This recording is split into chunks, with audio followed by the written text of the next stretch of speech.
এলাকা, কিন্তু না, ধ্বংসস্তূপে পরিণত এই শহর ইসরায়েলের তেল আবিব। গোটা তেল আবিব জুড়ে এখন বাজছে সতর্কতা সাইরেন। হাসপাতালে ভিড় বাড়ছে আহতদের।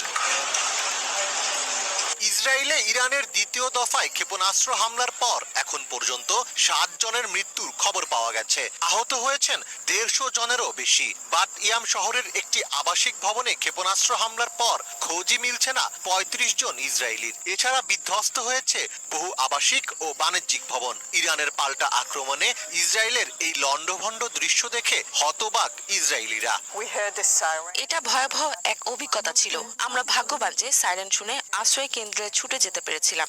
বাইরে এসে দেখি আমার বাড়ির সবকিছু ভাঙা, সব ধ্বংস হয়ে গেছে। সবাই খুবই উদ্বিগ্ন।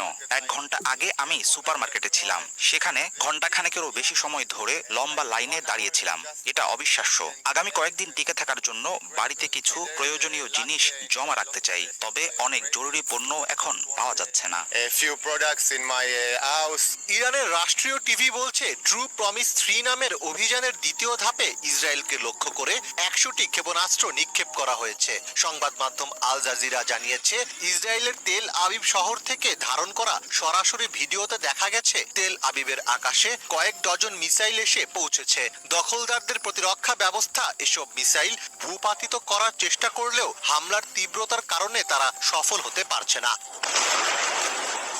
হামলা চলেছে হাইফা শহরেও। সামাজিক মাধ্যমে প্রকাশিত একটি ভিডিওতে দেখা গেছে কয়েক ডজন মিসাইল হাইফার দিকে নেমে আসছে। ওই সময় সেগুলো ভূপাতিত করার চেষ্টা করতে দেখা যায়। তা সত্ত্বেও কিছু মিসাইল হাইফাতে সরাসরি আঘাত আনে। তবে দক্ষ আগাম সতর্ক ব্যবস্থা এবং সুরক্ষিত আশ্রয় কেন্দ্রের সুবিধার কারণে ইসরায়েলিদের মধ্যে হতাহতের হার তুলনামূলকভাবে অনেক কম।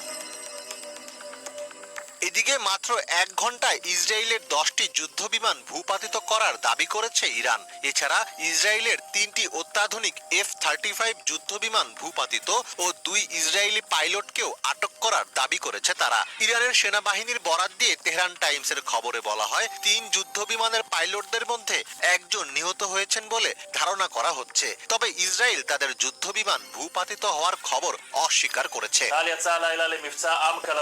ব্যাপক ক্ষয়ক্ষতির মুখে পড়েছে ইরানও। ইসরায়েলের হামলায় নিহত হয়েছেন দেশটির একাধিক শীর্ষ কমান্ডার ও পরমাণু বিজ্ঞানী। এছাড়াও আহত হয়েছেন শতাধিক বেসামরিক মানুষ।